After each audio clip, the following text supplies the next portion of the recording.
L'exonération de la taxe d'habitation se fera en 3 étapes.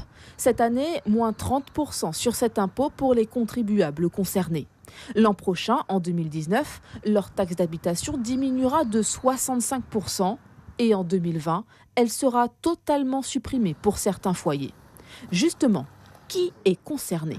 Cette exonération s'applique à la taxe d'habitation pour les résidences principales et aux foyers ne dépassant pas un certain plafond de revenus. Pour une personne seule, on peut citer cet exemple, en deçà de 27 000 € de revenus, l'exonération sera accordée. Pour un couple avec un enfant, le montant est de 49 000 € de revenus à ne pas dépasser pour bénéficier de l'exonération.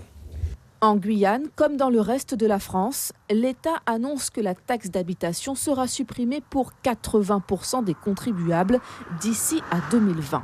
Mais en réalité, 40% des foyers guyanais assujettis à la taxe d'habitation en sont déjà exonérés. Ils seront donc 40% supplémentaires à être concernés, soit environ 20 000 foyers de plus. Mais le bonheur des uns ne fait pas forcément celui des autres. Les communes ont fait part de leur inquiétude car ce sont elles les bénéficiaires de la taxe d'habitation. L'État promet de prendre en charge le dégrèvement, mais à Remire-Montjoly, par exemple, le maire reste sceptique. Nous n'avons pas l'assurance, puisque en fin de compte, vous savez que la taxe d'habitation, elle est alignée sur des valeurs locatives, qui seront certainement d'ailleurs revues, je pense, par le gouvernement. Et donc, nous n'avons pas l'assurance que la compensation se fera à l'euro près.